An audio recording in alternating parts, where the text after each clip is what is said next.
Good morning.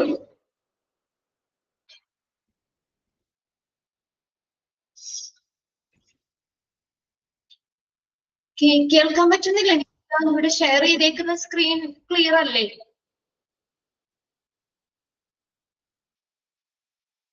Okay ആണല്ലോ അല്ലേ? Yes.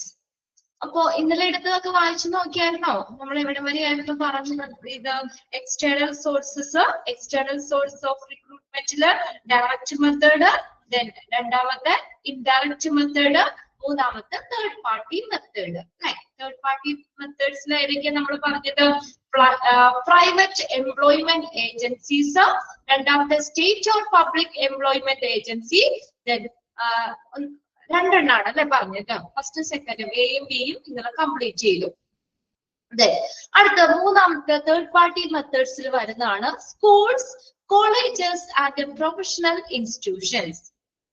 School, colleges and professional institutions. Then all these provide the opportunity for recruiting their students. Like സ്കൂളുകളിൽ നിന്നാവട്ടെ, അല്ലെങ്കിൽ കോളേജിലോ അല്ലെങ്കിൽ professional institution, ഇവിടെയൊക്കെ എന്താണ് അവിടെ അതുവഴി, ആ സ്കൂളുകൾ വഴി അല്ലെങ്കിൽ കോളേജ് വഴിയൊക്കെ ഈ സ്റ്റുഡൻസിനെ, അവരുടെ സ്റ്റുഡൻസിനെ റിക്രൂട്ട്മെന്റ് നടത്താനുള്ള ഒരു ഓപ്പർച്യൂണിറ്റി ഇതിന് പ്രൊവൈഡ് ചെയ്യുന്നുണ്ട്. ഇപ്പൊ നമ്മള് സ്കൂള് മുഖാന്തരം എന്തെങ്കിലും ജോബ് ഓപ്പർച്യൂണിറ്റി ഒക്കെ വരികയാണെങ്കിൽ സ്കൂൾ അല്ലെങ്കിൽ കോളേജ് മുഖാന്തരം നമുക്ക് സ്റ്റുഡൻസിന് അവിടെ റിക്രൂട്ട് ചെയ്യാനുള്ള അവസരങ്ങള്. അപ്പൊ ഒരു തേർഡ് പാർട്ടി ആയിട്ട് നിൽക്കുന്നത് ആരാണ് ഇവിടെ? അതായത് ഓർഗനൈസേഷനും കാൻഡിഡേറ്റ്സിനും ഇടയിൽ അവരുടെ ഒരു മീഡിയേറ്റർ ആയിട്ട് അല്ലെങ്കിൽ അതിന്റെ ഇടയിൽ നിൽക്കുന്ന തേർഡ് പാർട്ടി എന്ന് പറയുന്നത് ആരാണ്? സ്കൂള്, കോളേജ് അല്ലെങ്കിൽ പ്രൊഫഷണൽ ഇൻസ്റ്റിറ്റ്യൂഷൻസ്. അപ്പൊ അതുവഴി നമുക്ക് ആ സ്റ്റുഡൻസിന് അവിടെ ഒരു ജോബ് ഓപ്പർച്യൂണിറ്റി പ്രൊവൈഡ് ചെയ്യുന്നുണ്ട്. These general and technical professional institutions provide blue collar, white collar, and managerial personnel. These general and technical professional institutions provide general technical institution institution provide blue collar. Blue collar എന്ന് പറഞ്ഞാൽ എന്താ? Blue collar ഓഫീസിന് പുറത്തൊക്കെ ചെയ്യുന്ന ജോലിയില്ലേ, അത് blue collar. ഓഫീസിന് പുറത്ത് ചെയ്യുന്ന ഒരു ജോലി, ഓഫീസ് ക്രമീകരണത്തിന് പുറത്ത് ചെയ്യുന്ന ജോലി, അങ്ങോട്ടേക്ക് അതിനുള്ള ഓപ്പർച്യൂണിറ്റി. അപ്പൊ അത് പ്രൊവൈഡ് ചെയ്യുന്നുണ്ട്, അതിലേക്ക് കാൻഡിഡേറ്റ്സിനെ എന്ത് ചെയ്യുന്നുണ്ട്? പ്രൊവൈഡ് ചെയ്യുന്നുണ്ട്.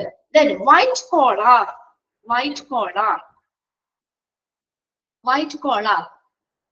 സാധാ വൈറ്റ് കോളർ എന്ന് പറഞ്ഞാൽ ഓഫീസിന്റെ ഉള്ളില് ചെയ്യുന്ന ജോലികൾ, ഒരു ഓഫീസ് സെറ്റിംഗ്സിന് ഉള്ളിൽ ചെയ്യുന്ന ജോലികൾക്കായിട്ടുള്ള കാൻഡിഡേറ്റ്സിനെ പ്രൊവൈഡ് ചെയ്യുന്നുണ്ട് white collar. Then managerial personnel. Managerial എന്ന് പറഞ്ഞാൽ എന്താ?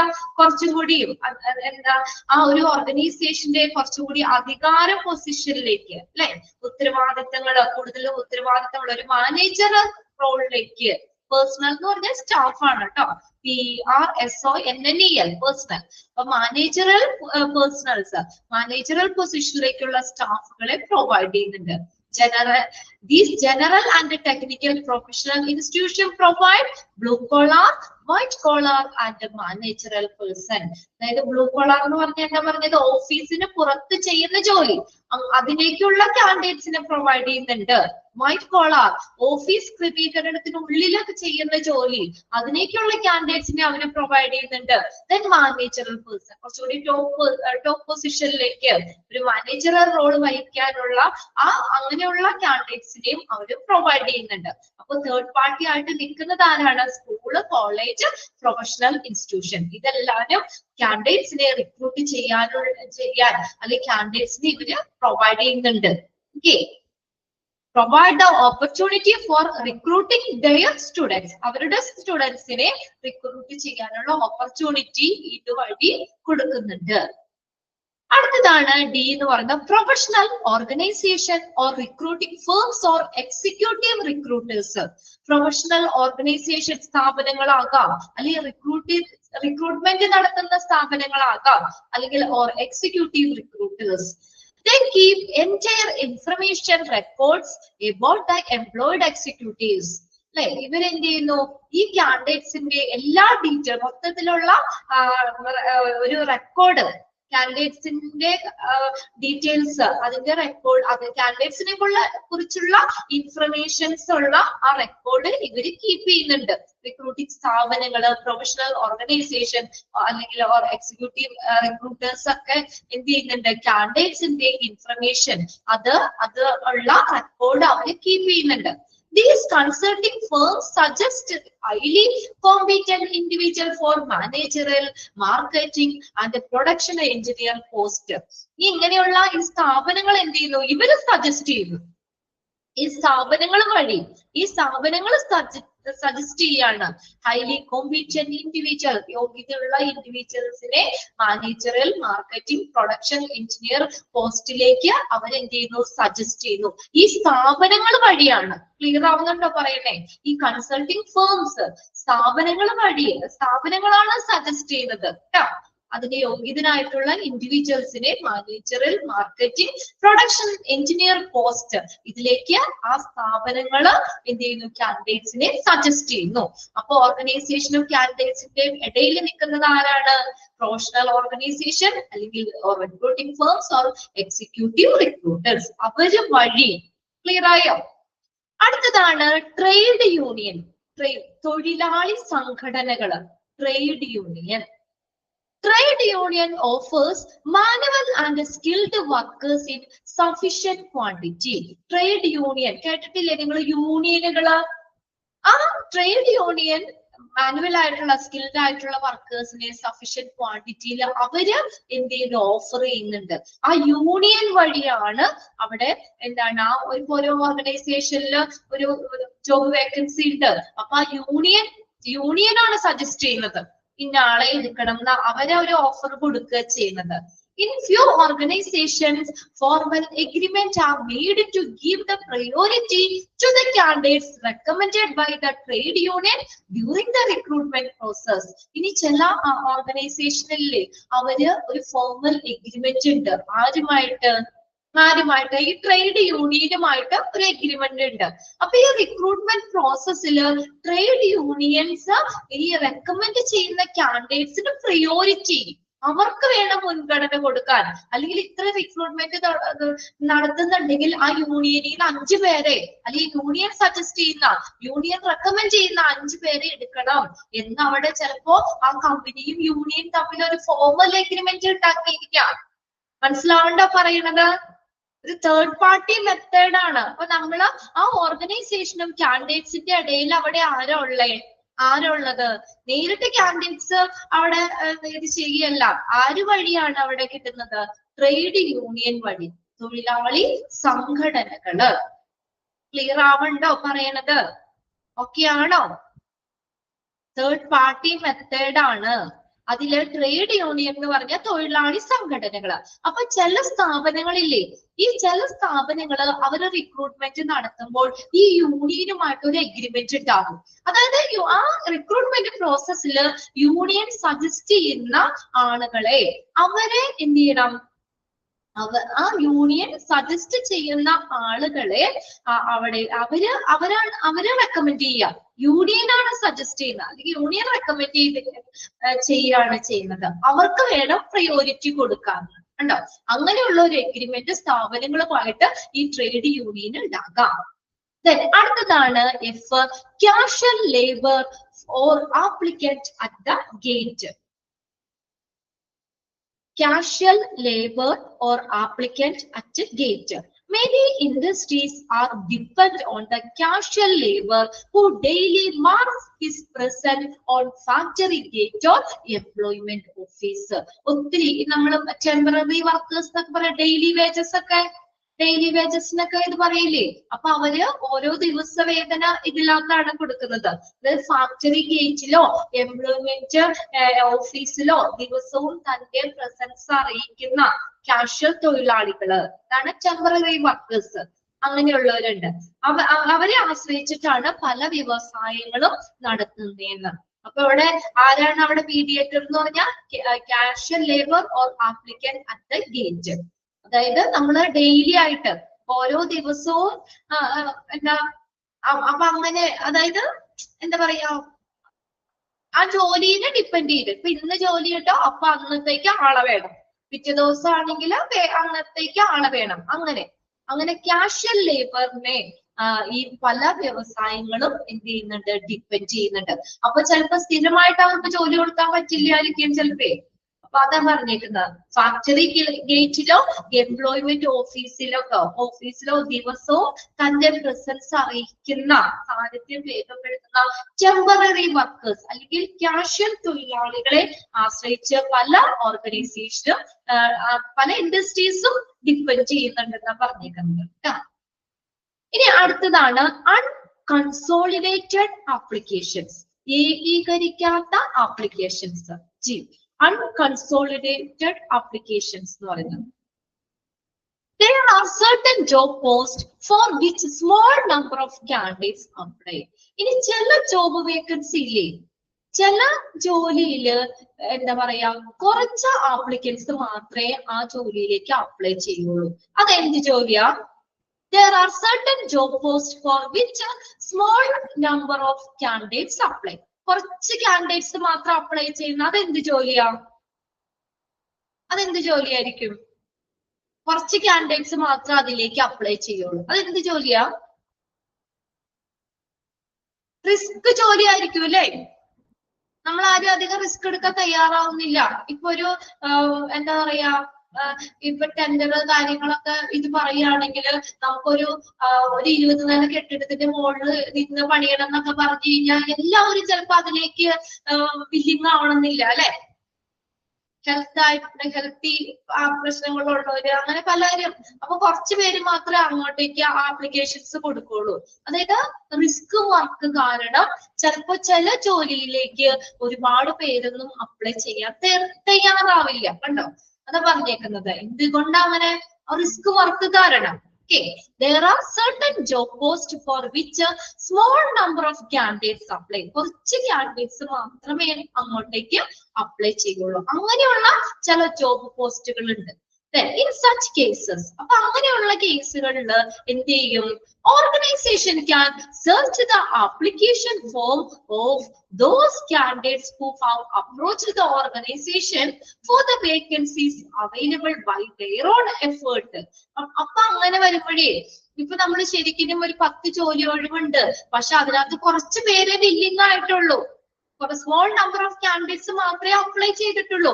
അപ്പൊ അങ്ങനത്തെ ഒരു സാഹചര്യത്തിൽ എന്ത് ചെയ്യും? ഓർഗനൈസേഷൻ ആപ്ലിക്കേഷൻ ഫോംസ് സെർച്ച് ചെയ്യും, എത്ര പേര് തന്നിട്ടുണ്ട് അല്ലെ, ആ ഒരു ഓർഗനൈസേഷൻ ആ ഒരു ജോലി ഏറ്റെടുക്കാൻ തയ്യാറായിട്ടുള്ള എത്ര പേര് അങ്ങോട്ടേക്ക് അപ്ലൈ ചെയ്തിട്ടുണ്ട്. അപ്പൊ അതിനെ ബേസ് ചെയ്തിട്ട് ഓർഗനൈസേഷൻ എന്ത് ചെയ്തു? For the vacancies available by their own effort. അവരപ്പോ എഫേർട്ട് എടുക്കാൻ അല്ലെങ്കിൽ തയ്യാറായിട്ടുള്ളതാണ്. അപ്പൊ അവർക്ക് ആ വേക്കൻസി അവൈലബിൾ വേക്കൻസി അത് അവർക്ക് പ്രൊവൈഡ് ചെയ്യും അല്ലെ. അപ്പൊ അങ്ങനെ അവർക്ക് കാൻഡിഡേറ്റ്സിനെ കണ്ടെത്താൻ പറ്റും. എന്നുവെച്ചാൽ അവര് ഓൾറെഡി വില്ലിങ് ആയിട്ടാണ് ആപ്ലിക്കേഷൻ കൊടുത്തേക്കുന്നത് അല്ലെ. അതായത് ചില ജോബ് പോസ്റ്റിലേക്ക് കുറച്ച് കാൻഡിഡേറ്റ്സ് മാത്രമേ അപ്ലൈ ചെയ്യാറുള്ളൂ. അതായത് അത് റിസ്ക് വർക്ക് കാരണമാണ്. അപ്പൊ അത്തരം ഒരു സാഹചര്യത്തിൽ എന്ത് ചെയ്യും? ആ അവൈലബിൾ ആയിട്ടുള്ള വേക്കൻസിയിലെ അത് ഫില്ല് ചെയ്യാൻ ഓർഗനൈസേഷനെ സമീപിച്ചിട്ടുള്ള കാൻഡിഡേറ്റ്സ് അല്ലെ, കാൻഡിഡേറ്റ്സിന്റെ ആപ്ലിക്കേഷൻ ഫോമുകൾ ഓർഗനൈസേഷൻ പരിശോധിക്കുന്നു, അങ്ങനെ അതിൽ നിന്ന് അവരെ കണ്ടെത്തുന്നു. ഓക്കെ, അൺകൺസോളിഡേറ്റഡ് ആപ്ലിക്കേഷൻസ്, ഏകീകരിക്കാത്ത ആപ്ലിക്കേഷൻസ്. ഇതൊക്കെ ഒന്ന് വായിച്ച് മനസ്സിലാക്കി വെച്ചാൽ മതി കേട്ടോ.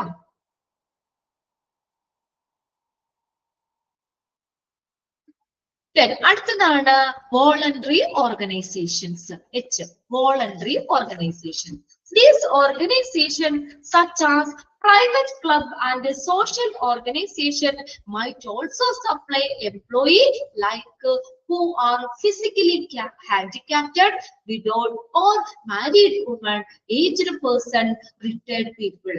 ഇനി ചില വോളണ്ടറി ഓർഗനൈസേഷൻസ് ഉണ്ട്, സന്നദ്ധ സംഘടനകളുണ്ട്. അപ്പൊ എന്ത് ചെയ്യുന്നു? ഈ ഓർഗനൈസേഷൻസ് അത് പ്രൈവറ്റ് ക്ലബുകളാകാം, സോഷ്യൽ ഓർഗനൈസേഷൻസ് ആകാം, അവരെ എംപ്ലോയിനെ സപ്ലൈ ചെയ്യുന്നു. ആ ക്ലബ്ബ് അല്ലെങ്കിൽ സോഷ്യൽ ഓർഗനൈസേഷൻസ് ഈ എംപ്ലോയിനെ എന്ത് ചെയ്യുന്നു, അവരാണ് സപ്ലൈ ചെയ്യുന്നത്. അതെങ്ങനെയുള്ളവരും who are physically handicapped, physically handicapped ആയിട്ടുള്ള, അല്ലെങ്കിൽ വിധവകള്, അല്ലെങ്കിൽ മാരീഡ് ആയിട്ടുള്ള വുമൺ, ജീവിക്കാനായിട്ട് അല്ലെങ്കിൽ അങ്ങനെ ബുദ്ധിമുട്ടുള്ള അങ്ങനെയൊക്കെയുള്ള, പിന്നെ ഏജ്ഡ് പേഴ്സൺ, ഏജ്ഡ് ആയിട്ടുള്ള പ്രായമായിട്ടുള്ള ആളുകള്, റിട്ടയർഡ് പീപ്പിൾ, റിട്ടയർമെന്റ് കഴിഞ്ഞിട്ടുള്ള ആളുകള്, അങ്ങനെയുള്ളവരൊക്കെ, അങ്ങനെയുള്ള എംപ്ലോയീസിനെ ചില വോളണ്ടറി ഓർഗനൈസേഷൻസ് സപ്ലൈ ചെയ്യുന്നു. Okay, might also supply. അപ്പൊ ആരാ അവിടെ ഉള്ളത്, ഇടയിൽ ആരുള്ള തേർഡ് പാർട്ടി ആയിട്ട് നിൽക്കുന്നത് വോളണ്ടറി ഓർഗനൈസേഷൻസ് ആണ്. കാൻഡിഡേറ്റ്സിന്റെയും അതുപോലെ കമ്പനിയുടെയും ഇടയിൽ നിൽക്കുന്ന ആളാണ് വോളണ്ടറി ഓർഗനൈസേഷൻ. അപ്പൊ ആ ഓർഗനൈസേഷൻ അതാ പറഞ്ഞേക്കുന്നത്, ചിലപ്പോ പ്രൈവറ്റ് ക്ലബുകളാവാം, സോഷ്യൽ ഓർഗനൈസേഷൻ ആവാം, അവര് എംപ്ലോയീസിന് സപ്ലൈ ചെയ്യുന്നുണ്ട്. Okay, might also supply the employment. ഇപ്പൊ നമ്മളൊക്കെ ക്ലബിലൊക്കെ ഉണ്ടെങ്കിൽ നമ്മുടെ റിലേറ്റീവ്സോ നമ്മുടെ വീടിന്റെ അടുത്ത് ആരെങ്കിലും ഒക്കെ ഇങ്ങനെ എഡ്യൂക്കേറ്റഡ് ആണ്, ഫിസിക്കലി ഹാൻഡികാപ്റ്റഡ് ആയിട്ടുള്ള വിധവകളോ അങ്ങനെയുള്ളവരെ ആ ക്ലബ്ബ് സജസ്റ്റ് ചെയ്യുന്നു. ക്ലിയർ ആയോ അത്?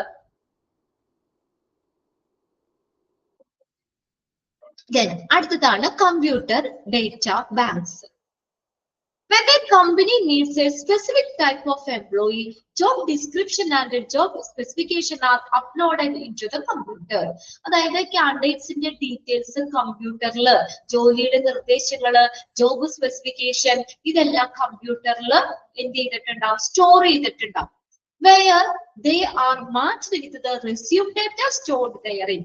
അപ്പൊ ആ കമ്പനിയിൽ തന്നെ നമ്മൾ കൊടുക്കുന്ന റെസ്യൂം ഇല്ലേ, റെസ്യൂം, ആ റെസ്യൂം ഡാറ്റയും ഉണ്ടാവും കാൻഡിഡേറ്റ്സിന്റെ. അപ്പൊ അവര് ഒരു ജോബ് വേക്കൻസി വരികയാണെങ്കിൽ എന്ത് ചെയ്യും, കമ്പ്യൂട്ടർ ഡേറ്റ ബാങ്ക്സ് അവര് കമ്പ്യൂട്ടർ പരിശോധിച്ചിട്ട് റെസ്യൂംസ് പരിശോധിക്കും. അപ്പൊ ഏത് ജോബ് വേക്കൻസി ആണോ ഉള്ളത്, ആ ജോബ് വേക്കൻസിക്ക് മാച്ച് ആയിട്ട് റെസ്യൂം ഉള്ള, അല്ലെങ്കിൽ അതിന് ആ റെസ്യൂമില് അതിന് മാച്ച് ആയിട്ടുള്ള ക്വാളിഫിക്കേഷൻസ് ഉള്ളവരെ എന്ത് ചെയ്യുന്നു, ആ കമ്പ്യൂട്ടറിൽ നിന്നാണ് അവർ സെലക്ട് ചെയ്തെടുക്കുന്നത്. ഓക്കെ, കമ്പ്യൂട്ടർ ഡേറ്റ ബാങ്ക്സ്, കമ്പ്യൂട്ടറിൽ ഡേറ്റാസ് ഉണ്ടാവും. ഒരു ജോബ് വേക്കൻസി വന്നു, അതിന്റെ ആ ജോബിന്റെ നിർദ്ദേശങ്ങള്, job description and job specification, ജോലിയുടെ നിർദ്ദേശങ്ങള്, ജോലിയുടെ കാര്യങ്ങളൊക്കെ അടങ്ങുന്ന ഡീറ്റെയിൽസ് കമ്പ്യൂട്ടറിൽ ഉണ്ടാവും. അതേസമയം ആപ്ലിക്കൻസിന്റെ റെസ്യൂമും കമ്പ്യൂട്ടറിൽ ഉണ്ടാവും, അല്ലെ? എംപ്ലോയിയുടെ റെസ്യൂമും ഉണ്ടാവും. അപ്പൊ ആ വേക്കൻസി ഫില്ല് ചെയ്യാൻ എന്ത് ചെയ്യും, കമ്പ്യൂട്ടർ ഡേറ്റ പരിശോധിച്ചിട്ട് ആ ജോബ് വേക്കൻസിക്ക് മാച്ച് ആയിട്ടുള്ള റെസ്യൂം, അതായത് ബയോഡാറ്റ റെസ്യൂം ആ കാൻഡിഡേറ്റ്സിന് നോക്കും, ആ ക്വാളിഫിക്കേഷൻ ഉള്ള ആരൊക്കെയാണെന്ന് നോക്കി അതിൽ നിന്ന് കാൻഡിഡേറ്റ്സിനെ ആ വേക്കൻസി ഫില്ല് ചെയ്യാൻ അതിലേക്ക് അവര് റിക്രൂട്ട് ചെയ്യും. ഓക്കെ, അതാണ് കമ്പ്യൂട്ടർ ഡേറ്റ ബാങ്ക്സ് എന്ന് പറയുന്നത്. ഇതെല്ലാം ഏതിൽ വരുന്നതാണ്, തേർഡ് പാർട്ടി മെത്തേഡിൽ വരുന്നതാണ്. ഇനി എന്ന് പറഞ്ഞ കൺസോളിഡേറ്റഡ് ആപ്ലിക്കേഷൻസ് ആണ്. അത് നമ്മൾ ആദ്യം പറഞ്ഞില്ലേ, അത് വീണ്ടും റിപ്പീറ്റ് ചെയ്ത് പറഞ്ഞേക്കണേ കേട്ടോ. നമ്മൾ അതിന് മുന്നത്തെ പോയിന്റ് ആയിട്ട് പറഞ്ഞില്ലേ, ജി ആയിട്ട് പറഞ്ഞിട്ടുണ്ട്, അത് തന്നെയാണ് വീണ്ടും പറഞ്ഞേക്കുന്നത്. അത് റിപ്പീറ്റ് ചെയ്ത് പറഞ്ഞേക്കാനാണ്, അത് വേണ്ട.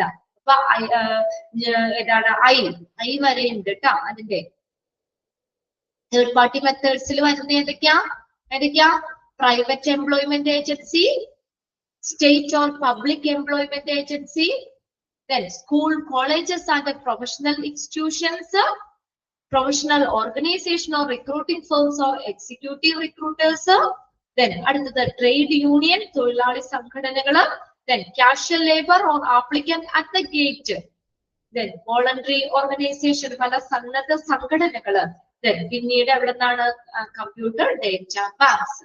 ഓക്കെ, തേർഡ് പാർട്ടി മെത്തേഡിൽ ഇൻക്ലൂഡ് ചെയ്തത്, ഇൻക്ലൂഡ് ചെയ്യാത്തത് ഏതെന്നൊക്കെ ചോദിച്ചെഴുതാലോ. ഓക്കെ അല്ലേ, ക്ലിയർ അല്ലേ? അടുത്ത സെക്ഷനിലേക്ക് പോകാം നമുക്ക്. ഓക്കെ, ഇതൊക്കെ ഒന്ന് വായിച്ച് മനസ്സിലാക്കി വെച്ചാൽ മതി കേട്ടോ. ഇതൊക്കെ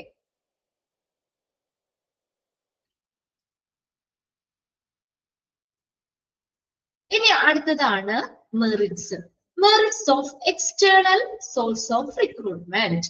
നമ്മള് മെറിറ്റ്സ് ഇന്റേണൽ സോഴ്സിന്റെ പഠിച്ചില്ലേ, അതുപോലെ ഇവിടെ കൊടുത്തേക്കാണ്. ഇനി എന്തൊക്കെയാണ് ഗുണങ്ങള്, എക്സ്റ്റേണൽ സോഴ്സ് ഓഫ് റിക്രൂട്ട്മെന്റ്, അതിന്റെ മെറിറ്റ്സ് എന്തൊക്കെയാണ്? എന്തൊക്കെയാണ് ഗുണങ്ങൾ എന്തൊക്കെയാണെന്നൊക്കെ ഈ എക്സ്റ്റേണൽ സോഴ്സ് ഓഫ് റിക്രൂട്ട്മെന്റ് പ്രോഗ്രാമിൽ നിന്ന് കാൻഡിഡേറ്റ്സിനെ റിക്രൂട്ട് ചെയ്യുന്നത് കൊണ്ടുള്ള ഗുണങ്ങൾ എന്തൊക്കെയാണ്?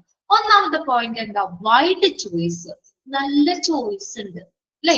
ഇന്റേണൽ റിക്രൂട്ട്മെന്റിന് നമ്മൾ പറഞ്ഞു അത് ലിമിറ്റഡ് ആണെന്ന് പറഞ്ഞു. എന്താ? കുറച്ച് കമ്പനിയുടെ ഉള്ളിലുള്ളവർ മാത്രമേ എടുക്കുന്നുള്ളൂ, അതിന് ആപ്റ്റ് ആയിട്ടുള്ളവരെ വേണം സെലക്ട് ചെയ്യാൻ. എന്നാൽ എക്സ്റ്റേണൽ സോഴ്സ് ഓഫ് റിക്രൂട്ട്മെന്റിന്റെ ഏറ്റവും വലിയൊരു ഗുണം എന്ന് പറഞ്ഞാൽ എന്താ?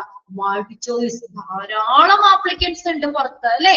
ഒരുപാട് ക്വാളിഫൈഡ് ആയിട്ടുള്ള ആപ്ലിക്കൻസ് ഉണ്ട്, ഒരു ഹ്യൂജ് പൂൾ ഓഫ് ആപ്ലിക്കൻസ് ഉണ്ട് പുറത്ത്. അപ്പൊ അതിൽ നിന്ന് നമുക്ക് ഏറ്റവും ബെസ്റ്റ് ആയിട്ടുള്ളവരെ സെലക്ട് ചെയ്യാലോ. അതാണ് ഏറ്റവും ആദ്യത്തെ മെറിറ്റ്സ് കൊടുത്തേക്കുന്നത്. Organisation can freely choose candidates from A huge pool of applicants. ഓർഗനൈസേഷന് ഫ്രീ ആയിട്ട് ചൂസ് ചെയ്യാം. ഇഷ്ടംപോലെ ആളുകളില്ലേ? കമ്പനിയുടെ ഉള്ളിൽ കുറച്ച് ലിമിറ്റഡ് പേരിൽ നിന്ന് സെലക്ട് ചെയ്യേണ്ടി വരും. പക്ഷെ എക്സ്റ്റേണൽ സോഴ്സ് ഓഫ് റിക്രൂട്ട്മെന്റ് ആണെങ്കിൽ എന്താണ്?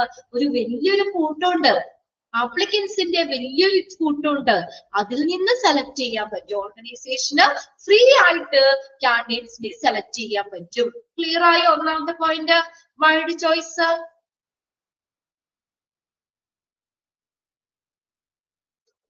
ഒന്ന് കമ്പയർ ചെയ്ത് കൂടി നോക്കാം കേട്ടോ. ഇന്റേണൽ സോഴ്സ് ആയിട്ട് കമ്പയർ ചെയ്യുമ്പോൾ നമ്മൾ എക്സ്റ്റേണൽ സോഴ്സ് ഓഫ് റിക്രൂട്ട്മെന്റിന്റെ ഒരു മെറിറ്റ് എന്ന് പറഞ്ഞാൽ വൈഡ് ചോയ്സ്, ഇഷ്ടം പോലെ കാൻഡിഡേറ്റ്സ് ഉണ്ട്, A huge pool of applicants ഉണ്ട്. മെറിറ്റ്സിൽ ഇൻക്ലൂഡ് ചെയ്യുന്നത് ഇൻക്ലൂഡ് ചെയ്യാത്തത് ഏതെന്നൊക്കെ ചോദിക്കാം കേട്ടോ. അടുത്ത് നോക്കിയേ, ഇജക്ഷൻ ഓഫ് ഫ്രഷ് ടാലന്റ്. അതായത് ഇജക്ട് ചെയ്യാം നമുക്ക്, എന്താണ്? ഫ്രഷ് ടാലന്റ് ഫ്രഷേഴ്സിനെ നമുക്ക് കമ്പനിക്കകത്തേക്ക് എടുക്കാൻ പറ്റും. People with a unique skill and knowledge can be selected to energize the present employees. അല്ലെ? പുറമേ നിന്ന് നല്ല സ്കിൽഡ് ഉള്ള നല്ല നോളജ് ആയിട്ടുള്ള ഒരു പുതിയ ആളെ കമ്പനി നമ്മൾ റിക്രൂട്ട്മെന്റ് നടത്തി. അപ്പോ ആ പ്രസന്റ് അവിടെ നിലവിലുള്ള എംപ്ലോയീസിനെ അവരെ കാണുമ്പോ ഒരു എന്താ പറയാ, ഒരു ഇതാവില്ലേ, ഒരു അവരെ എനർജറ്റിക് ആക്കുന്നു അല്ലെ? And incorporate creative methods of working. അവര് അയാളുടെ കൂടെ എന്ത് ചെയ്യാ, വർക്ക് ചെയ്യാനായിട്ട് അവര് അയാളുമായിട്ട് ഇൻകോർപ്പറേറ്റ് ചെയ്യുന്നു അല്ലെ? സഹകരിച്ച് എന്താ പറയാ, അതിന്റെ കൂടെ അവരും വർക്ക് ചെയ്യാൻ തുടങ്ങുന്നു. അപ്പൊ അതായത് പുറമേ നിന്നുള്ള ആപ്ലിക്കൻസിനെ നമ്മൾ കമ്പനിയിലേക്ക് എന്താ റിക്രൂട്ട് ചെയ്യുമ്പോൾ നമ്മുടെ പ്രസന്റ് എംപ്ലോയീസ് എന്താ കുറച്ചുകൂടി എനർജറ്റിക് ആവുന്നു അല്ലെ? അയാളെ പോലെ അയാളുടെ ഒപ്പം തന്നെ നിന്ന് സഹകരിച്ച് എന്ത് ചെയ്യുന്നു, വർക്ക് ചെയ്യാൻ തുടങ്ങുന്നു. Injection of fresh talent. Fresh ടാലന്റിനെ നമ്മുടെ കമ്പനിയിലേക്ക് എന്താ ഇഞ്ചക്ഷൻ നമുക്ക് എടുക്കാൻ പറ്റും. അതാണ് രണ്ടാമത്തെ ഒരു മെറിറ്റ്. പിന്നെ അടുത്ത് നോക്കിയേ, മോട്ടിവേഷണൽ ഫോഴ്സ്. അപ്പൊ അങ്ങനെ നമ്മൾ പറഞ്ഞു ഈ ഫ്രഷ് ടാലന്റേഴ്സിനെ കമ്പനിയിലേക്ക് എടുക്കുമ്പോൾ അപ്പൊ നിലവിൽ അവിടെ ഉള്ളവർക്ക് ഒരു മോട്ടിവേഷൻ അല്ലേ? പുതിയ ആള് വന്നു, അയാൾ നല്ല ടാലന്റ് ആയിട്ടുള്ള നല്ല നല്ല എന്താ പറയാ നോളജ് ഉള്ള ഒരാളാണ്. അപ്പൊ അയാൾ വരുമ്പോ നമുക്കൊരു മോട്ടിവേഷൻ ആണ് അയാളെ കാണുമ്പോൾ. അയാളെ പോലെ ആവാൻ നമ്മൾ നോക്കും ഇല്ലേ? Internal employees are encouraged ചെയ്യാന്ന് വെച്ചാൽ പ്രോത്സാഹിപ്പിക്കുക to work hard and compete with the external candidates in search of their career growth. അവരുടെ കരിയർ ഗ്രോത്തിന്റെ ഭാഗമായിട്ട് അവരെന്ത് ചെയ്യുന്നു, ആ എക്സ്റ്റേണൽ കാൻഡിഡേറ്റ്സുമായിട്ട് എന്താ പറയാ, അവരോടൊപ്പം തന്നെ വർക്ക് ചെയ്യാൻ അല്ലെ? അവരെ അതിലേക്ക് ഒരു മോട്ടിവേഷൻ ആണ്, ശരിക്കും ഒരു മോട്ടിവേഷൻ ആണ്. എൻകറേജ് ചെയ്യും, പ്രോത്സാഹിപ്പിക്കും. To work hard and complete with external candidates in search of career growth. അയാളുടെ അതൊരു മോട്ടിവേഷൻ അല്ലേ? പുറമേ നിന്നുള്ള ഒരാള് നല്ല ടാലന്റ് ആയിട്ടുള്ള ഒരാൾ വരുമ്പോൾ നമ്മളും അയാളെ പോലെ ആകാനായിട്ട് അല്ലെ? അയാളുടെ ഒപ്പം തന്നെ നിന്ന് വർക്ക് ചെയ്യാനായിട്ട് തുടങ്ങും. അപ്പൊ പ്രസന്റ് എംപ്ലോയിനെ ചെയ്യുന്നു, അവർക്ക് ഒരു പ്രചോദനം, മോട്ടിവേഷൻ, ഒരു മോട്ടിവേഷൻ ഫോഴ്സ് ആണ്. A highly competitive environment like this would assist an employee to work to the best of his ability and he can. അപ്പൊ അങ്ങനെയുള്ള ഒരു നല്ലൊരു അന്തരീക്ഷം അല്ലെ? അയാളുമായിട്ട് നമ്മൾ എന്താ പറയാ, ഒരു കോമ്പറ്റേറ്റീവ് എൻവയോൺമെന്റ് എന്ന് പറഞ്ഞാൽ മത്സരാധിഷ്ഠിതമായിട്ടുള്ള അന്തരീക്ഷം. അപ്പൊ അതായത് നമ്മളും അയാളെ പോലെ ആവാൻ, അയാളുടെ ഒപ്പത്തിനെത്താൻ നമ്മൾ മത്സരിച്ചുകൊണ്ടിരിക്കും അല്ലെ. അപ്പൊ അങ്ങനെയുള്ളൊരു അന്തരീക്ഷം വരുമ്പോൾ ഇങ്ങനെ തളർന്നൊടിഞ്ഞ് കിടക്കുന്ന പ്രസന്റ് എംപ്ലോയി ഒക്കെ എന്താവും, അവര് അവരുടെ കഴിവിന്റെ പരമാവധി ഒരു മോട്ടിവേഷൻ കിട്ടി അല്ലെ. അപ്പൊ അവരെന്ത് ചെയ്യാൻ തുടങ്ങും, അവര് അവരുടെ കഴിവിന്റെ പരമാവധി ജോലി ചെയ്യാൻ തുടങ്ങും. മാക്സിമം അവര് എന്ത് ചെയ്യാ, പെർഫോമൻസ് കാഴ്ചവെക്കാൻ തുടങ്ങും.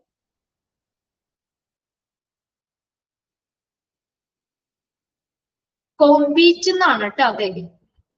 Internal employees are encouraged to work hard and compete. Compete എന്ന് പറഞ്ഞാൽ മത്സരിക്കുക എന്നുള്ളൊരു മീനിങ് ആണ് കേട്ടോ. ഓക്കെ, ക്ലിയർ ആയോ? അതായത് പുറമേ നിന്ന് ഒരു കാൻഡിഡേറ്റ്സിനെ കമ്പനി റിക്രൂട്ട് ചെയ്യുമ്പോൾ പുതിയ ആളെ വന്നേക്കണേ, അപ്പൊ എന്ത് ചെയ്യുന്നു, നമ്മുടെ ഉള്ളിലുള്ള അല്ലെങ്കിൽ പ്രസന്റ് എംപ്ലോയീസ് എന്താണ്, അവര് നല്ലോണം അയാളെ പോലെ ആകാനായിട്ട് നല്ലോണം വർക്ക് ചെയ്യുന്നു. അതുപോലെ അവരുമായിട്ട് മത്സരിക്കാൻ തുടങ്ങും. നമ്മളൊപ്പം എത്തണ്ടേ, അവരുമായിട്ട് മത്സരിക്കാൻ തുടങ്ങുന്നു. അപ്പൊ അങ്ങനെയുള്ളൊരു മത്സരാധിഷ്ഠിതമായിട്ടുള്ള അന്തരീക്ഷം എംപ്ലോയിനെ അവർക്കടെ പ്രസന്റ് എംപ്ലോയിനെ അവർക്കടെ കഴിവിന്റെ പരമാവധി വർക്ക് ചെയ്യാനായിട്ട് ഒരു പ്രേരിപ്പിക്കുന്നു. ഓക്കെ, അവർക്ക് ക്ലിയർ ആയോ? അടുത്തത് നാലാമത്തെ നോക്കിയേ, ലോങ് ടേം ബെനിഫിറ്റ്, ദീർഘകാല benefit, long term benefit. If competent individual will join the organization, they can generate a new idea.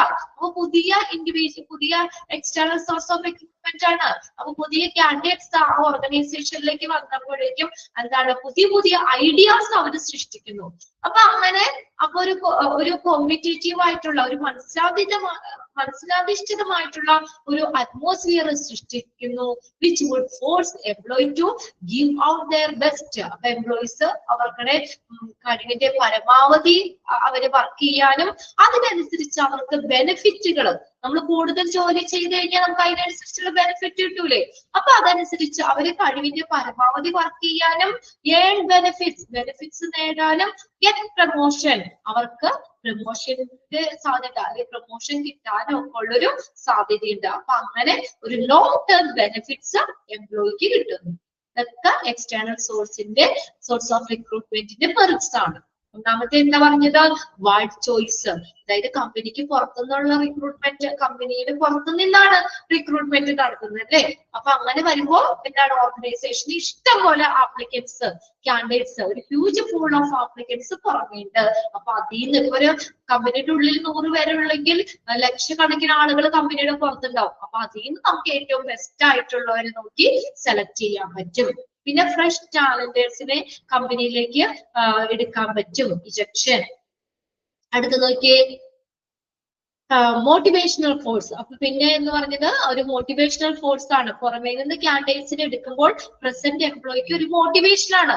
അയാളുമായിട്ടൊരു മത്സരാധിഷ്ഠിതമായിട്ടുള്ള ഒരു അന്തരീക്ഷം അവിടെ ഉണ്ടാവും. അപ്പോ അവരുടെ കഴിവിന്റെ പരമാവധി എന്ത് ചെയ്യാം, വർക്ക് ചെയ്യാൻ തുടങ്ങും. പിന്നെ ലോങ് ടേം ബെനിഫിറ്റ്സ്.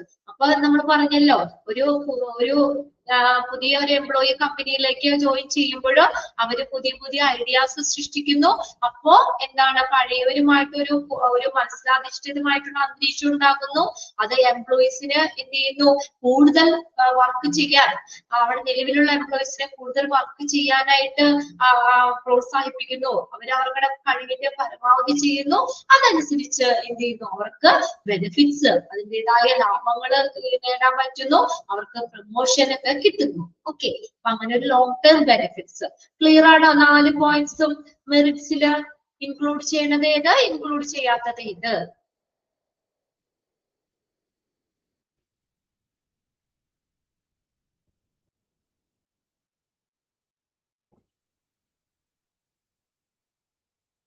ആ സെക്കൻഡ് സെന്റൻസ് ഒന്ന് അണ്ടർലൈൻ ചെയ്തിട്ടോ അതിനകത്ത്. Second sentence, people with the unique skills and knowledge can be selected to energize the present employee and to incorporate creative methods of working.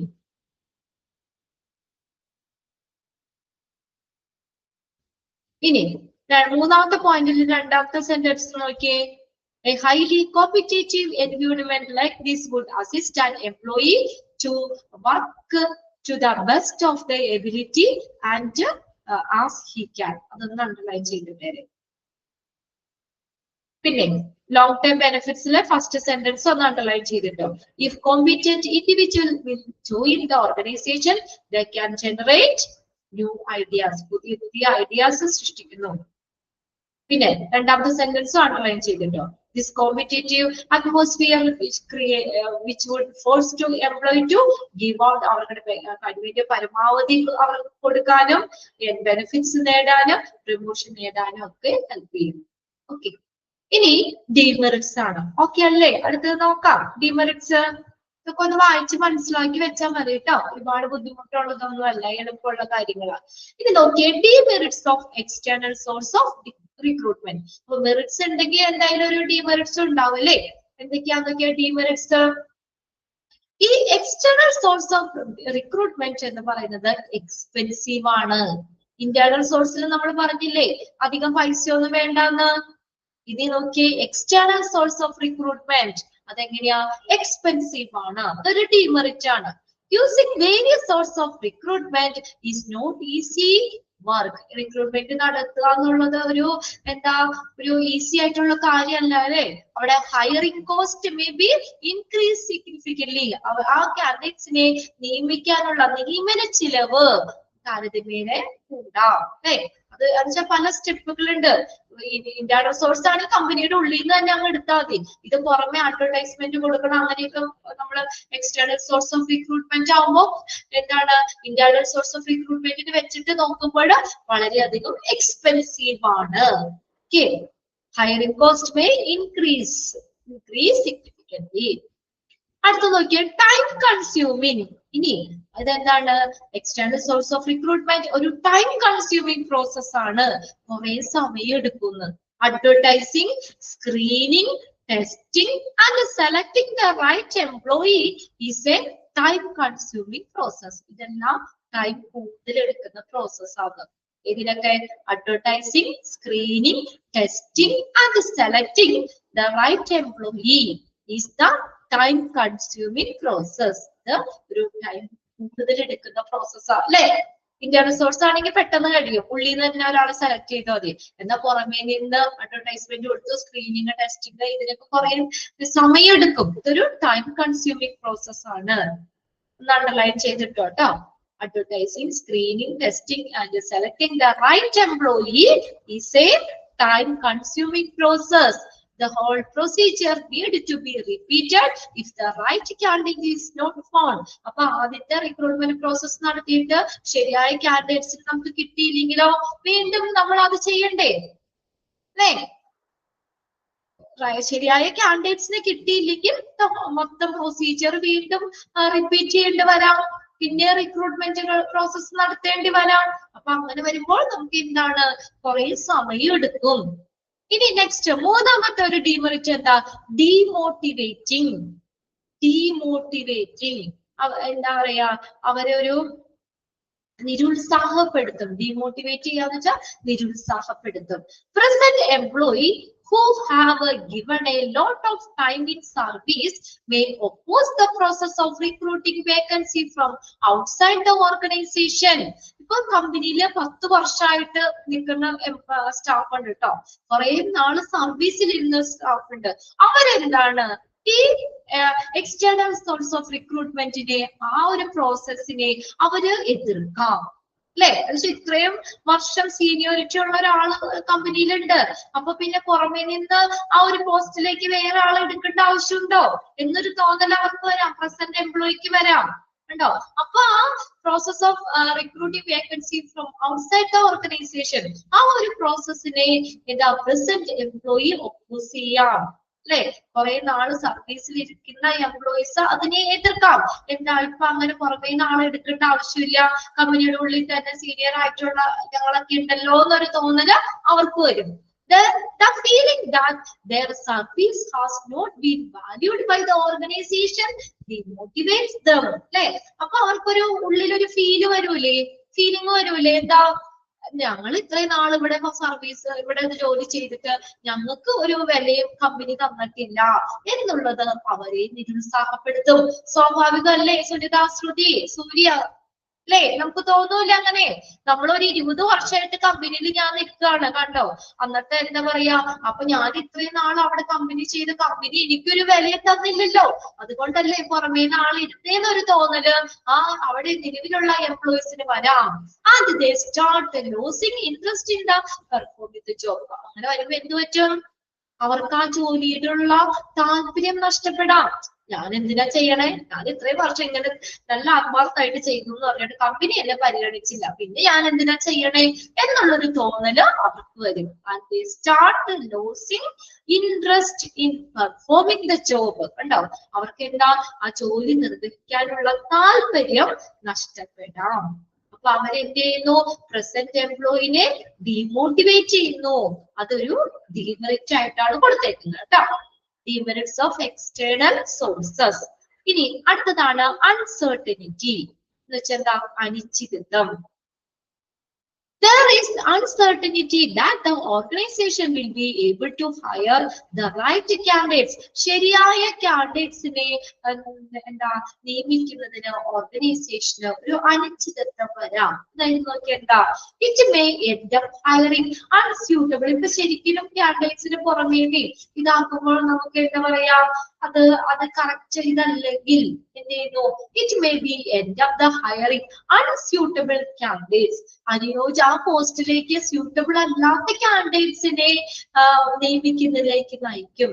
who may not be able to adjust into the new settings. അപ്പൊ അവര് വേണമെങ്കിലേ ആ ഒരു പുതിയ സെറ്റിങ്സില് ആ ഒരു പുതിയ ഇതിനകത്ത് എന്താണ് അവിടെ നിൽക്കാനായിട്ട് ഏബിൾ അല്ലാത്ത, not able to adjust into the new settings, അങ്ങനെയുള്ള അതിലേക്ക് അൺസ്യൂട്ടബിൾ ആയിട്ടുള്ള കാൻഡിഡേറ്റ്സിനെ നിയമിക്കുന്നതിലേക്ക് കാരണമാക്കാം.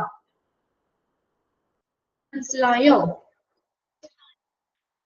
ഓർഗനൈസേഷന് ഈ എക്സ്റ്റേണൽ സോഴ്സ് ഓഫ് റിക്രൂട്ട്മെന്റില് ഓർഗനൈസേഷന് ശരിയായിട്ടുള്ള കാൻഡിഡേറ്റ്സിനെ നിയമിക്കാൻ പറ്റുമോ എന്നുള്ളതിന് ഒരു അനിശ്ചിതത്വം നിലനിർത്തുന്നു. പുതിയ സാഹചര്യം, പുതിയ ഒരു കമ്പനി ആ ഒരു സാഹചര്യമായിട്ട് പൊരുത്തപ്പെടാൻ കഴിയാത്ത അല്ലെങ്കിൽ അൺസ്യൂട്ടബിൾ ആയിട്ടുള്ള കാൻഡിഡേറ്റ്സിനെ നിയമിക്കുന്നതിലേക്ക് ചിലപ്പോൾ കലാശിക്കാം. ഇന്റേണൽ സോഴ്സ് ആണെങ്കിൽ അവിടെ അത്രയും വർഷമായിട്ട് നിൽക്കുന്നവരാണ്, കമ്പനിയുടെ എല്ലാ കാര്യങ്ങളും സെറ്റിങ്സ് എല്ലാരും അവർക്ക് അറിയാവുന്നതാണ്, അവിടെ ഒരു വേറെ പ്രശ്നമൊന്നുമില്ല.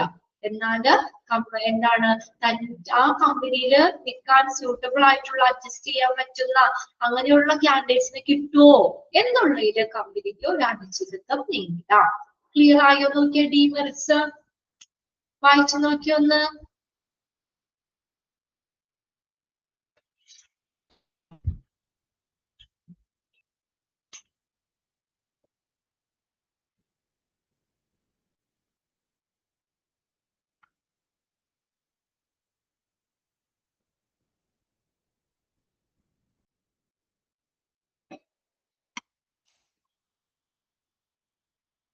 ഓക്കെ ആണോ?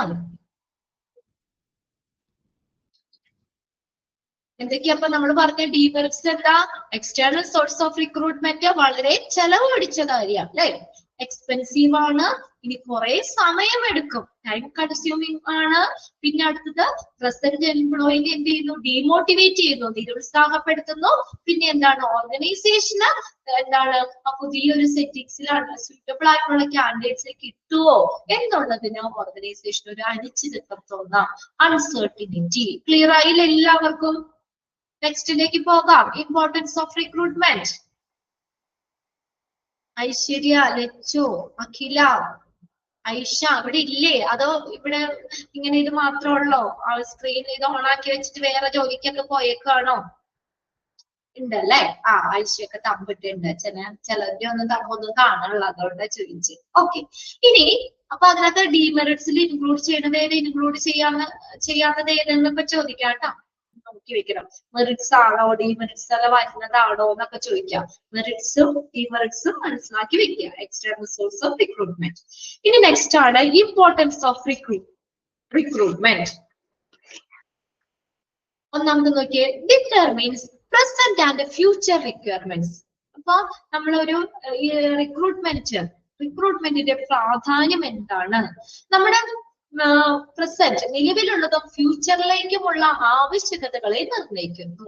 ഈ റിക്രൂട്ട്മെന്റ് പ്രോസസ്സ് എന്താണ്? കമ്പനിയുടെ നിലവിലുള്ളതും ഇനി ഭാവിയിലേക്കുമുള്ള ആവശ്യകതകളെ നിർണ്ണയിക്കുന്നു. It involves identifying and preparing potential job applicants for higher job position. ഇതിനകത്ത് ഉൾപ്പെടുന്ന എന്തൊക്കെയാ? നമ്മൾ ഐഡന്റിഫൈ ചെയ്യുക, തിരിച്ചറിയുക, പ്രിപ്പയർ ചെയ്യുക, അതിന് യോഗ്യതരായിട്ടുള്ള കാൻഡിഡേറ്റ്സിനെ ഹയർ ജോബ് പോസ്റ്റിലേക്ക് ഐഡന്റിഫൈ ചെയ്യുന്നതിനെയും അവരെ അതിനുവേണ്ടി പ്രിപ്പയർ ചെയ്യുന്നതിനും എല്ലാം ഉൾപ്പെടുന്നു. It is a significant for every organization to find out existing and the future needs of the organization as per the human resource planning and the job evaluation task. എന്താ human resource planning, job evaluation task? അതിനനുസരിച്ച് എന്താണ് ഓരോ ഓർഗനൈസേഷനും നിലവിലുള്ളതും ഫ്യൂച്ചറിലെ ഭാവിയിലേക്കുള്ള ആവശ്യത്തിനും recruitment നടത്തുക, അതിന് correct ആയിട്ടുള്ള കാൻഡിഡേറ്റ്സിനെ കണ്ടെത്തുക എന്നുള്ളത് ആവശ്യമാണ്, അല്ലെ? എന്തെങ്കിലും ഒരു ജോബ് വേക്കൻസി വന്നു കഴിഞ്ഞാൽ അങ്ങനെ വേക്കന്റ് ആയിട്ട് കിടന്നാൽ മതിയോ? ഇപ്പൊ നിലവിലുള്ളതും ഇനി ഭാവിയിലേക്ക്. ചിലപ്പോ ഒരാൾ 1 മാസം കൂടി ഉണ്ടാവുള്ളൂ, അത് ഇനി റിട്ടയർഡ് ആയി എന്ന് നമുക്കറിയാം. അപ്പൊ നമ്മൾ ആ പോസ്റ്റിലേക്ക് ആളെ കണ്ടുപിടിക്കണ്ടേ? അതാണ് ഫ്യൂച്ചറിലും ഭാവിയിലേക്കുമുള്ള കാൻഡിഡേറ്റ്സിനെ കണ്ടെത്തുന്നത് ഓരോ ഓർഗനൈസേഷന്റെയും ആവശ്യകതയാണ്, അതിന്റെ പ്രോപ്പർ വർക്കിങ്ങിന്.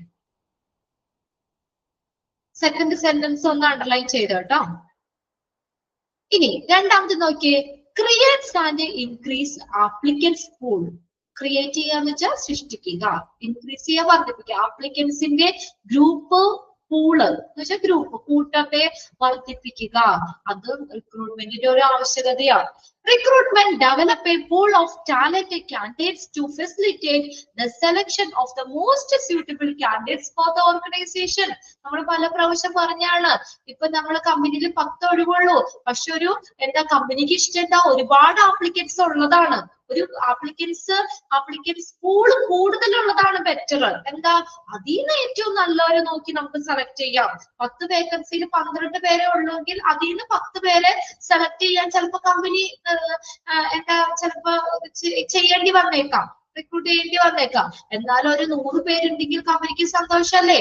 അതിന് ഏറ്റവും ആപ്റ്റ് ആയിട്ടുള്ള 10 പേരെ കമ്പനിക്ക് സെലക്ട് ചെയ്യാം. അതുകൊണ്ട് എപ്പോഴും ആപ്ലിക്കൻസിന്റെ പൂള് അത് കൂടണം എന്നാണ് കമ്പനിയുടെ ആഗ്രഹം. എന്തുകൊണ്ടാ?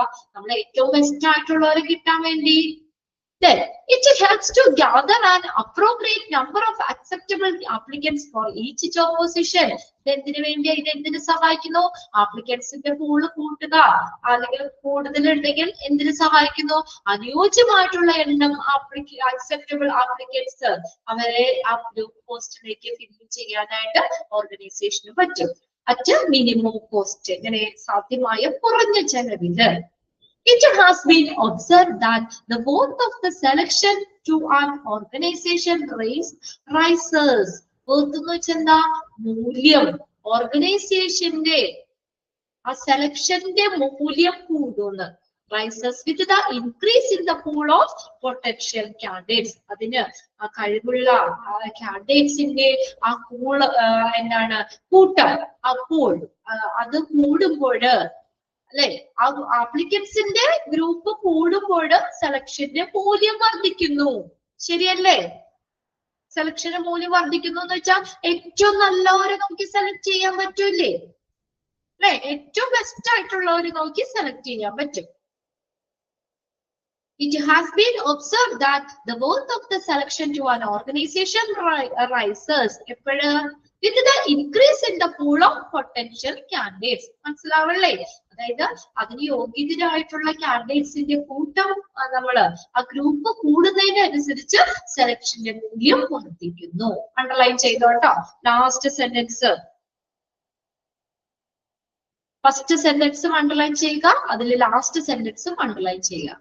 Then In fact, a large group of qualified applicants indicate that there are more suitable applicants available for the vacant job position. ഇനി large group of qualified applicants എന്താ സൂചിപ്പിക്കുന്നത്? ഒരു കൂട്ടം ക്വാളിഫൈഡ് ആപ്ലിക്കൻസ് ഉണ്ട്, അവർക്കുടെ വലിയൊരു ഗ്രൂപ്പ് എന്തിനെ സൂചിപ്പിക്കുന്നത്? There are more suitable applicants available for the vacant job position. ആ ജോബ് പൊസിഷനിലേക്ക് അവൈലബിൾ ആയിട്ട് ധാരാളം അതിന് അനുയോജ്യമായിട്ടുള്ള കുറെ ആപ്ലിക്കൻസ് ഉണ്ട് എന്നാണ് അത് സൂചിപ്പിക്കുന്നത്. There are more suitable applicants available ആണ് എന്തിന്? For the vacant job position. A selection program therefore an excellent possibility of recognizing only well qualified individual. അല്ലെ, നല്ല ക്വാളിഫൈഡ് ആയിട്ടുള്ള ഇൻഡിവിജ്വലിനെ അല്ലെ അവരെ മാത്രം നമ്മള് എന്താ പറയാ അവരെ തിരിച്ചറിയുക. അതാണ് ശരിക്കും ഒരു നല്ല ക്വാളിഫൈഡ് ആയിട്ടുള്ള ഇൻഡിവിജ്വലിനെ തിരിച്ചറിയുക. അതാണ് ഒരു സെലക്ഷൻ പ്രോഗ്രാമിന്റെ അങ്ങനെ വരുമ്പോഴാണ് ആ സെലക്ഷൻ പ്രോഗ്രാം വിജയിക്കാൻ പറ്റുള്ളൂ, അല്ലെ, എക്സലന്റ് ആവുള്ളൂ, മികവുറ്റതാകുന്നത്. Therefore, an excellent possibility of recognizing only well qualified individual. നല്ല ക്വാളിഫിക്കേഷൻ ഉള്ള, അല്ലാതെ 100 പേര് വന്നു അതിന് യോഗ്യതരായിട്ടുള്ള ആരും ഇല്ല എന്ന് പറഞ്ഞതിൽ കാര്യമില്ല. നല്ല ക്വാളിഫൈഡ് ആയിട്ടുള്ള യോഗ്യതയുള്ള വ്യക്തികളെ മാത്രം നമ്മൾ എന്താ പറയാ അംഗീകരിക്കുന്നതിനുള്ള ഒരു മികച്ച സാധ്യതയുണ്ട് സെലക്ഷൻ പ്രോഗ്രാമിന്. ഓൺ അതർ ഹാൻഡ്, മറ്റൊരു വിധത്തിൽ പറയുകയാണെങ്കിൽ എന്താ, if the recruitment program attract a smaller number of applicants, ഈ കുറച്ച് ആപ്ലിക്കൻസിന് മാത്രമേ അട്രാക്ട് ചെയ്തിട്ടുള്ളൂ in comparison to the number of available position. നമുക്ക് അവൈലബിൾ ആയിട്ടുള്ള പൊസിഷൻ 10 പൊസിഷന് വേക്കൻസി ഉള്ളേ, അതിൽ 12 പേരെ വന്നിട്ടുള്ളൂ. അങ്ങനെയാണെങ്കിലോ then a situation of repeating the entire recruitment process may be occur. അപ്പൊ ആ സാഹചര്യത്തിൽ എന്ത് ചെയ്യണം?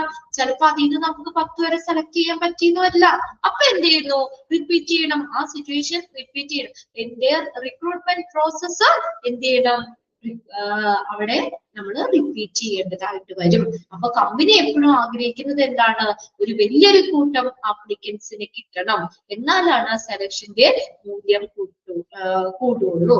പിന്നെ കൂടുതൽ ആ ജോബ് വേക്കൻസി ഫില്ല് ചെയ്യാനായിട്ട് കൂടുതൽ സ്യൂട്ടബിൾ കാൻഡിഡേറ്റ്സ് ഉണ്ട്, അല്ലെ, കൂടുതൽ കാൻഡിഡേറ്റ്സ് ഉണ്ട്. അങ്ങനെയാണെങ്കിലാണ് ആ റിക്രൂട്ട്മെന്റ് പ്രോഗ്രാം നമ്മൾ വിജയ സാധ്യതയുള്ളൂ.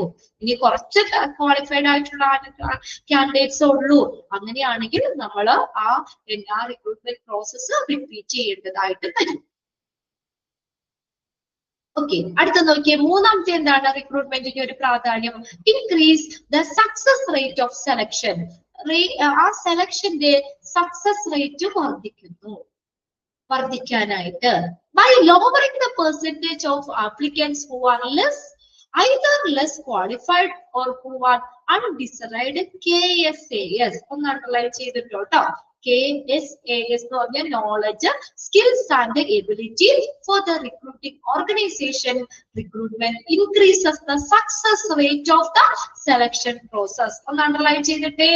ആപ്ലിക്കൻസ് ക്വാളിഫിക്കേഷൻ കുറഞ്ഞിട്ടുള്ള ആപ്ലിക്കൻസ് അവരുടെ പെർസെന്റേജ് കുറയുന്നത് എന്താ കാണിക്കുന്നത്? The recruitment increases the success rate of the selection process. Selection പ്രോസസ്സിന് വിജയമല്ല കാണിക്കുന്നത്. 100 പേര് വന്നു, അതില് നമ്മൾ ഒരു 95 പേരും എന്താ പറയാ അത്രയും ലെസ് ക്വാളിഫൈഡ് ആയിട്ടുള്ളവരാണ്. അങ്ങനെ പറഞ്ഞാൽ സെലക്ഷന്റെ മൂല്യം കൂടുതലാണ്. Success the rate of the selection process. Selection process rate എങ്ങനെയാ കൂടുതൽ ചെയ്യുന്നത്?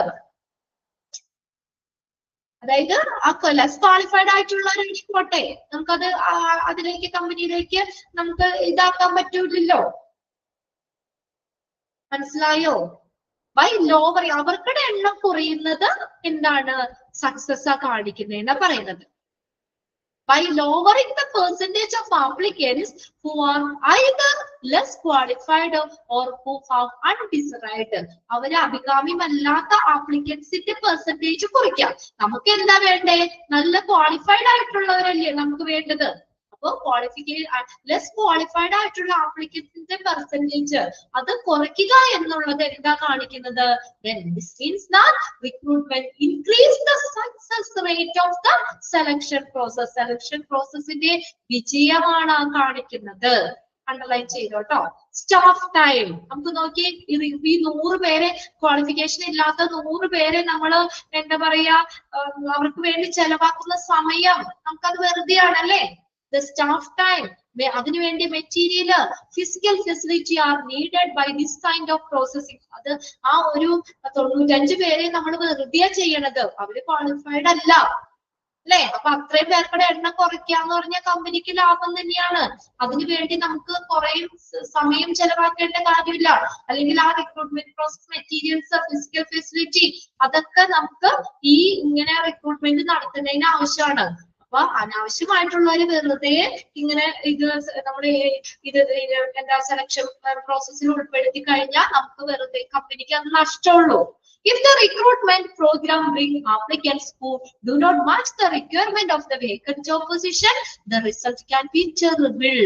ഇനി നോക്കിയേ, if the recruitment program bring applicants who do not match the requirement of the vacant job position, ആ വേക്കന്റ് ആയിട്ടുള്ള ജോബ് പൊസിഷനില് എന്താ പറയാ മാച്ച് അല്ലാത്ത ആപ്ലിക്കൻസ് കണ്ടോ, അങ്ങനെ വരുമ്പോൾ ആ റിക്രൂട്ട്മെന്റ് പ്രോഗ്രാമിന്റെ റിസൾട്ട് എന്തായിരിക്കും? ടെറിബിൾ ആയിരിക്കും, ഭയാനകമായിരിക്കും. അണ്ടർലൈൻ ചെയ്തോട്ടോ. വേക്കന്റ് ജോബിന് ആവശ്യമല്ലാത്ത ആളുകളെ, അതിന് മാച്ച് ചെയ്യാത്ത ആപ്ലിക്കൻസ്, അങ്ങനെയുള്ള ആപ്ലിക്കൻസിന്റെ വരുമ്പോഴുള്ള റിക്രൂട്ട്മെന്റ് പ്രോഗ്രാം അതിന്റെ result ഭയാനകമായിരിക്കും. The expense done on evaluating inappropriate candidates can go in vain. അതായത് അതിന് വേണ്ടി വരുന്ന എക്സ്പെൻസ് ഇല്ലേ, എക്സ്പെൻസ്, ചെലവ്, അവരെ വെറുതെ നമ്മൾ നോക്കാം അല്ലെ, അത് എന്താകും? പാഴായി പോകും എന്നാ പറഞ്ഞേക്കുന്നത്. പാഴാകും. അനുയോജ്യമല്ലാത്ത കാൻഡിഡേറ്റ്സിനെ വെറുതെ നമ്മൾ വിലയിരുത്താനായിട്ട് എടുക്കുന്ന സമയം എന്താകാം? പാഴായി പോകാം. അത് വെറുതെയാണ്, ആവശ്യമില്ല. നമുക്ക് പറ്റുന്ന കാൻഡിഡേറ്റ്സ് അല്ല അവര് അല്ലെ. അതൊന്ന് underline ചെയ്തിട്ടോട്ടോ. Then the expense done on evaluating the inappropriate candidates can go in vain. അത് പാഴായി പോകും. Moreover, the extra time required for determining human resource recruitment and selection increases the organization expenses as well. പിന്നെ അത് കൂടാതെ നമുക്ക് എന്താ പറയാ ആ ഒരു എക്സ്പെൻസ് മാത്രല്ല, moreover the extra time required അല്ലെ, അതിന് വേണ്ടിയിട്ടുള്ള ടൈമും എന്താ നമുക്ക് പാഴാകും.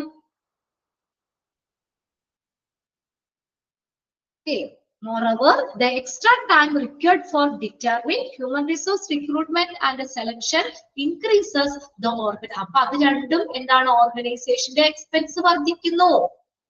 ഓർഗനൈസേഷന് എക്സ്പെൻസ്, ചെലവ് കൂടുതലല്ലേ. അതിനു വേണ്ടി ആവശ്യമില്ല അല്ലെങ്കിൽ അതിന് അനുയോജ്യമല്ലാത്ത കാൻഡിഡേറ്റ്സിനെ റിക്രൂട്ട്മെന്റ് പ്രോസസ്സിൽ അവര് അതിനകത്ത് ഉൾപ്പെടുത്തി കഴിഞ്ഞു കഴിഞ്ഞാൽ, അല്ലെങ്കിൽ കൂടുതൽ ആപ്ലിക്കൻസും യോഗ്യത ഇല്ലാത്തവരാണ്, അതിന് അനുയോജ്യമല്ലാത്തവരാണെങ്കിൽ അവർക്ക് വേണ്ടി വരുന്ന നമ്മുടെ എന്താ പറയാ ആ ടൈം, അവർക്ക് വേണ്ടി നമ്മൾ കമ്പനി ചെലവഴിക്കുന്ന ടൈം, അതുപോലെ തന്നെ എക്സ്പെൻസ്, ഇതെല്ലാം എന്താണ്? കമ്പനിയുടെ ഒരു സ്ഥാപനത്തിന്റെ എക്സ്പെൻസ്, ആ സെലക്ഷൻ അതേ റിക്രൂട്ട്മെന്റ് പ്രോസസ്സിലുള്ള എക്സ്പെൻസ് കൂടാനായിട്ട് കാരണമാകും. ക്ലിയർ ആണോ? ഓക്കെ, ഇതൊക്കെ ഒന്ന് വായിച്ച് മനസ്സിലാക്കിയാൽ മതി. അവിടെ ആ പാരഗ്രാഫില് നമ്മള് KSA അല്ലെ, നോളജ്, സ്കിൽസ് ആൻഡ് എബിലിറ്റി, അതൊന്ന് അണ്ടർലൈൻ ചെയ്തു വെച്ചേ. ഇനി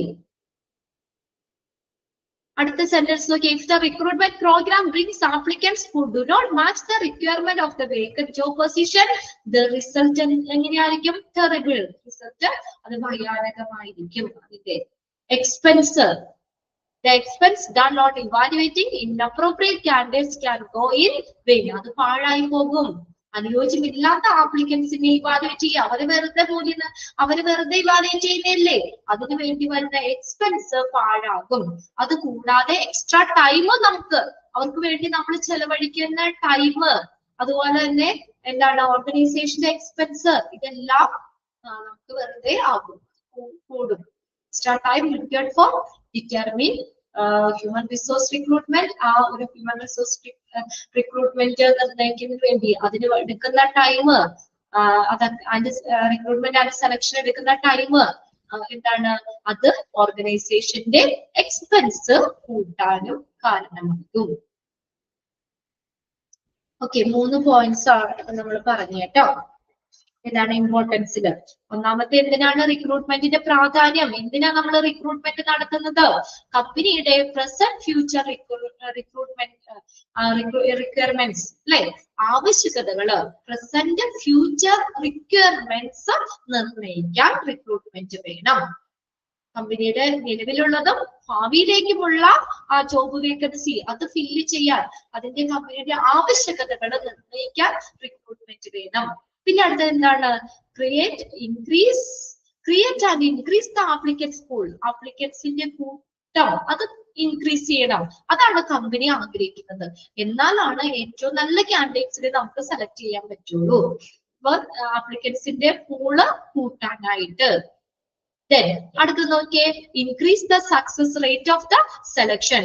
ആ സെലക്ഷന്റെ സക്സസ് റേറ്റ് കൂട്ടാൻ, increase the success rate of the selection. Okay, success rate കൂട്ടാനായിട്ട് നമുക്ക് റിക്രൂട്ട്മെന്റ് വേണം. ഓക്കെ, ബാക്കിയൊക്കെ നമുക്ക് അടുത്ത ക്ലാസ്സിൽ നോക്കാം കേട്ടോ. Okay, thank you. ഇത്രയൊന്ന് വായിച്ചു വെക്കാം. 3 പോയിന്റ്സ് വരെയാണ് നമ്മൾ ഇന്ന് നോക്കിയത് കേട്ടോ.